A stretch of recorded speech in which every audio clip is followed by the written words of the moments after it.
black hair and fierce black eyes. "You guys need to clear on out of here." He pointed to the tents and the screens nesting in the pasture at the edge of the site. "Get all this stuff out of here. Any arrangements you've made with my grandfather have been canceled." "Who in God's name is this clown?" the professor muttered as he gently laid the artifact on the screen. Samantha ran to the truck and gripped the driver's door. "Who are you?" Whoever he was hot. Hot mad and hot on the eyes.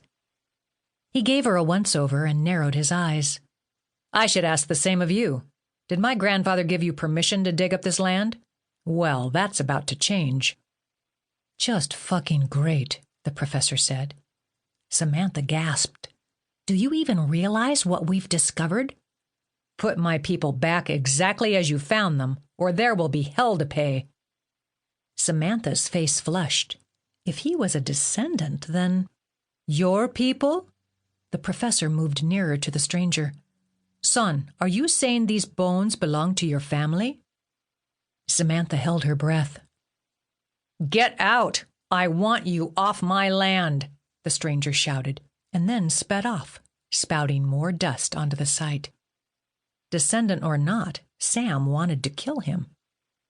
"I don't know whether to laugh or cry," she said, kicking a rock toward the road. "What a jerk!" "That jerk may be your cousin," Mark mused. "Let's not worry about him right now." The professor took the bandolier bag and lifted it up like a newborn baby. Samantha watched as he reversed the inside lining. "Oh, God," the professor said beneath his breath. "What?" Mark bent over to look at the artifact. As they leaned over him, he whispered, "The seal." "The mezzing?" Mark raised his brows at Samantha. "Really? Please don't joke with me." Samantha looked more closely at the beads on the lining. Beneath the folds of dirt, she could make out the half-red and half-black face. The mezzing. "The seal!" she cried. She clumsily grabbed Mark for an embrace.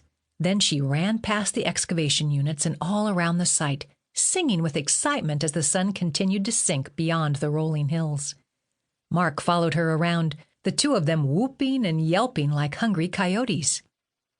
"We've done it!" the professor shouted in the evening air. "We've done it!" Samantha cried too, returning to the professor, Mark not far behind. She sank on the ground and covered her face with her hands. It had been such a long journey, and she had nearly given up. Tears sprang to her eyes. Her grandmother had been right. Their family was descended from a tribe that had branched away from the Lenape. "The lost tribe," the professor said, tears streaming from his eyes. "My word, Samantha, you were right. My word, woman. You've discovered the lost tribe of Unabridged." Samantha left the bathroom on the second floor of the Gellerman Manor and danced in her robe toward what had been her room for the past 2 weeks. She couldn't believe 4 years of research had finally paid off. Her grandmother would be so pleased to know there was a way to join the modern tribe. And the professor would have to get tenure after this. And what about her? Surely this would get her a job just about anywhere, or at least somewhere good. She was so tired of living off her parents and eager to pay them back for all their generosity. At 25 years of age and still living with her parents, she felt like a loser. She hummed to the song playing over her iPod until, as she neared her door, the stranger from earlier appeared at the top of the stairs across from her. Her face flushed as she clutched her robe and pulled the tiny earbuds from her ears. She was speechless. His long dark hair was wet like hers. "Just great," he said.